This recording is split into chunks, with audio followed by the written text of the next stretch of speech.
Kristen. This week I'd like to show you how I made this. What a lovely little packet.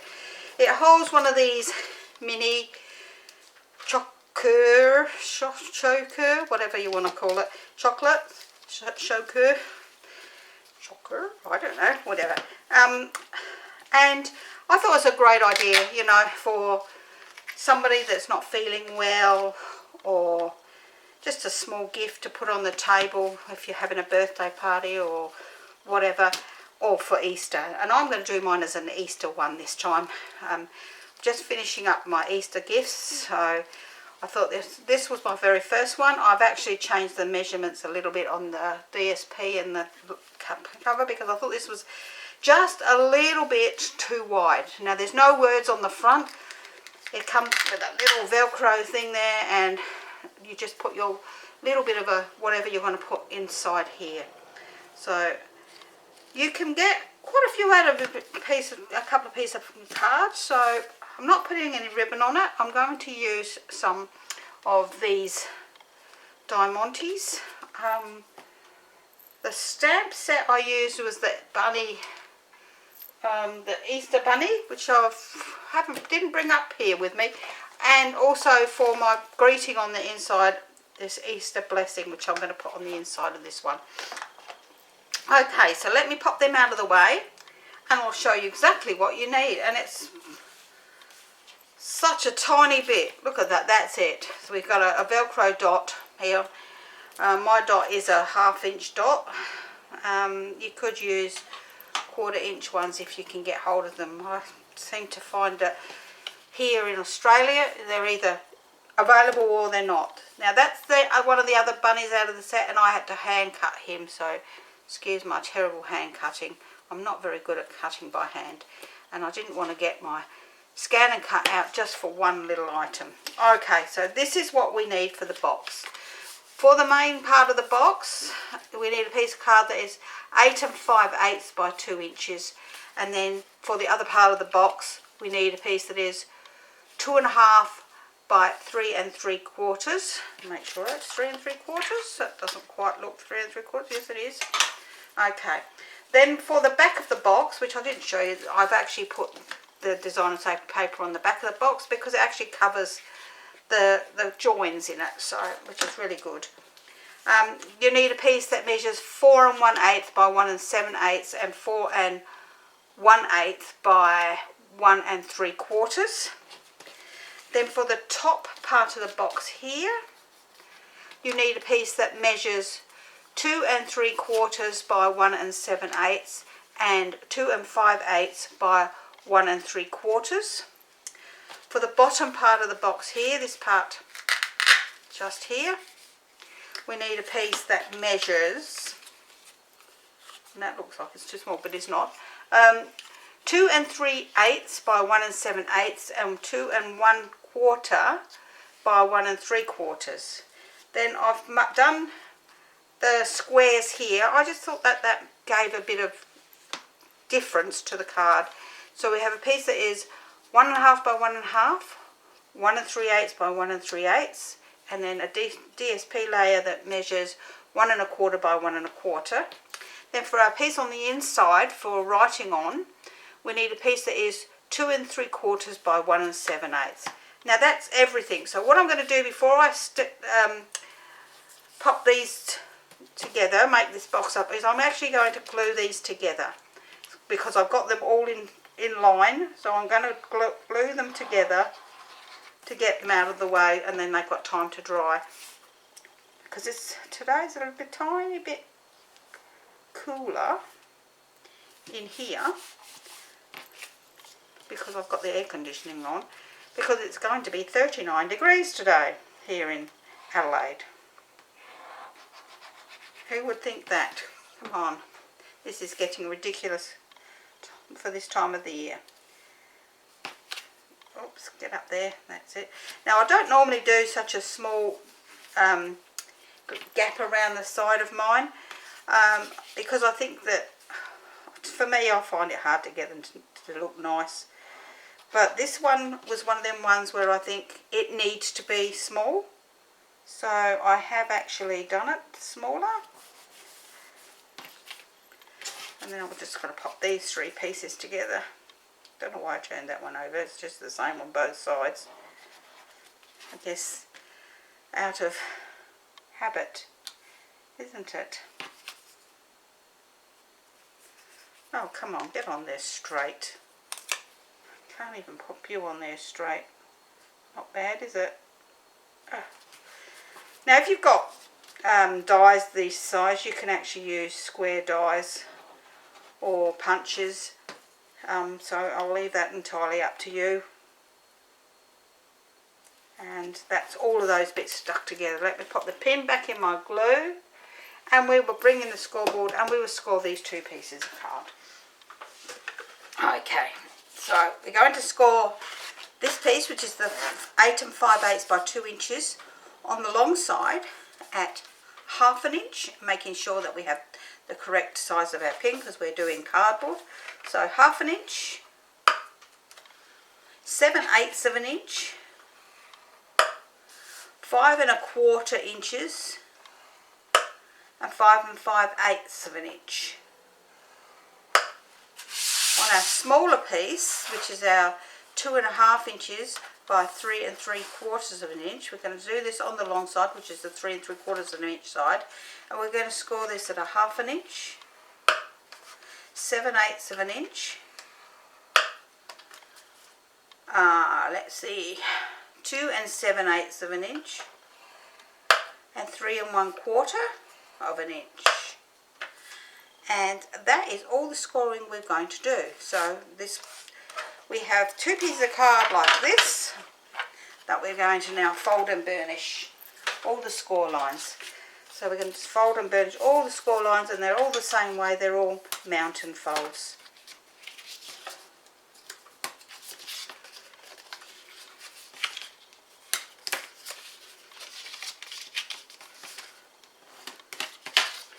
Okay, so that's that piece, and then we're going to do this one the same. Fold and burnish all these score lines.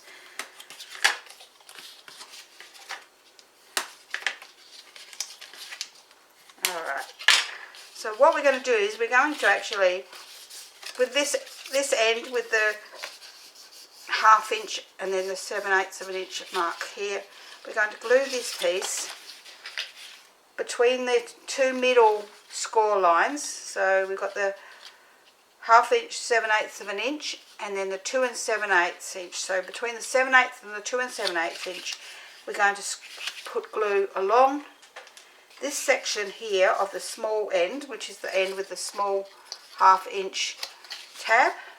So we're going to glue that tab. Whoops, I've got a bit of a wobbly on there. Let's get rid of that bit off there. I'm going to pop this piece on so that it is between those 2 score lines there and there, and up against that 1/2 inch score line this way. And to make sure that you've got it in the right place, just squeeze it around the corners like that, then you'll know that you've got it in exactly the right spot. Okay, so once you've got that in the right spot there, we can give it a bit of a squish down. Now, I don't know why my score line's a bit out there, but I think that's because I haven't got it in the correct position. There we go, we've got it now. Okay, oh, this piece is a bit wider, I think, maybe. So in this case, I'm going to actually just trim that bit off there. I think that might be just a tidbit wide. So that's going to be our box. So now we're going to pull this over the top like so. Keeping this piece straight, we're going to bring these around like this and fold them around and glue them onto the back of the box like that. So we're going to pop a bit of glue on this outside tab. And we're going to bring that around and put that fold line up against the side and bring it around so that it is even along the bottom and that side. Now this bit's a tiny little bit tricky, not too bad.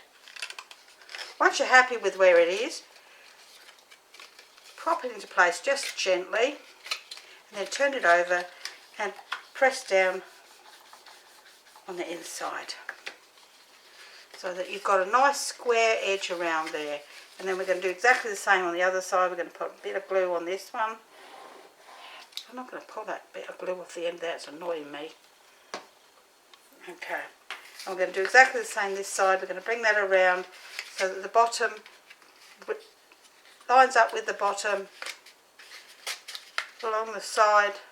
Once you're happy, just squeeze it together with your fingers for a second and then put your bone folder on the inside just to bring it around so that it's nice and neat. Now our bar of chocolate will fit in there just perfect. See, look at that. How gorgeous is that? So once we've done that, we're then going to actually stamp our piece for the inside.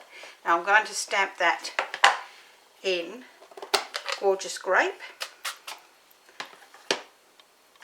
and it says Easter Blessings. Now just make sure that you've got it portrait way.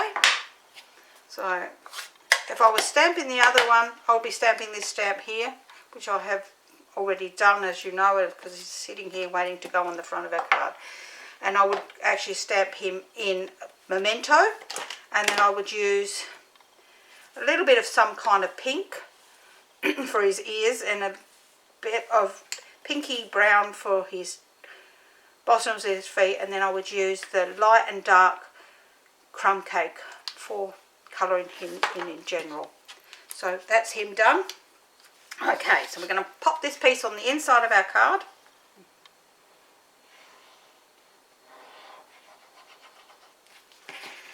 Now I've put them in so that when you've cut this it opens and you can see exactly where it's going. Okay, so that's where it's going, just there. So when you open this up, you can write in here, and when the person opens it, they can see what it's all about. Excuse me, I'm keep going out of the screen a bit here today, I don't know why. Okay, so we have our pieces that are here ready to go on. So we're going to start with our one that goes on the back, which will cover these joins. And because it's such a small project, it's nice to have a cover on the back of them, I think. It's one of them little projects that I think is just nice and easy to do. I'm just going to turn that over and press that down again with my bone folder, just so that we know it's down there. And that way you can't see those little join marks or anything like that. Whoops, don't need to slide down.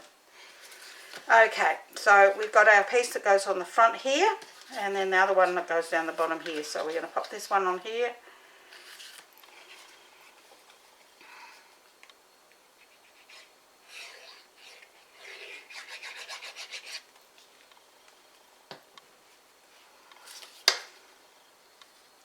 This one I've made a little bit shorter than the other one because I'm going to put this across here and you won't see that. So that is entirely up to you. You can make that tiny bit longer if you want.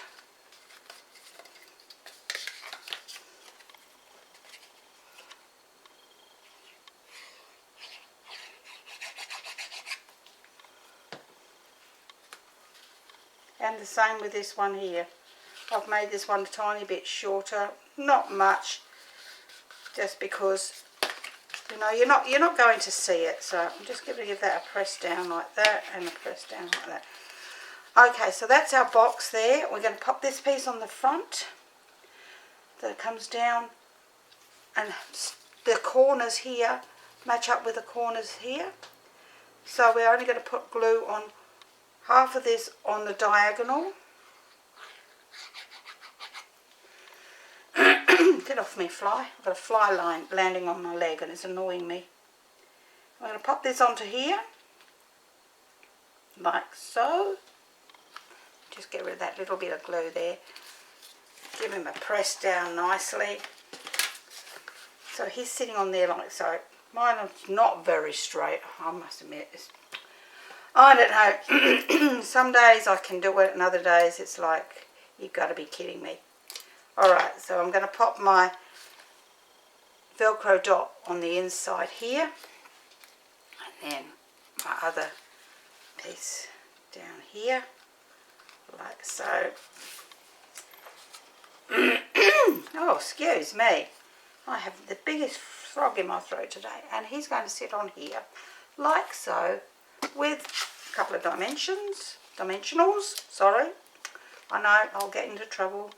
Someone will yell out at me one day and go, that's not right.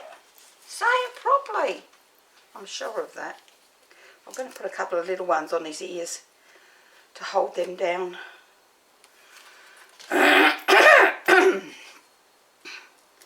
Excuse me. I hate it when I get... That's because I've had the air conditioner on, and when I have the air conditioner on, as much as I like to be cool, the air conditioning makes me feel yucky as well. Okay, so we've got that on the front, and we're going to put a couple of these medium-sized ones, I think, on here. Wherever. Just to finish it off. No, here. It'll go there. And that's our project for today. It's another little Easter project, and I think you could do it for just about any time of the year. It might end up getting redone again when we come back to table favours in November. Who knows? Because I think it's a great idea. So that's our project for today, and it is just a small pouch for a little bar of chocolate. These chocolates you buy in Aldi, or you do in Australia, you buy them in Aldi, and they're packs of 5, and I think they're only about $5 or something like that. I don't know, I can't remember. I just pick them up when I need them. Oh, to go in their pin. My pin won't even go back in the glue. That's how yucky the weather is today. So if you've enjoyed today's project, please leave me a thumbs up. Leave me a comment. I do love to hear from you all. And if you would like to purchase this set, this Easter Bunny set, please let me know. Just give me a call or a email or PM me, or you can just go online and order, and where it asks for demonstrator, you put in my demonstrator name just there. And I would really appreciate that if you live in Australia. So thank you for this, and I will see you again next time. Bye for now.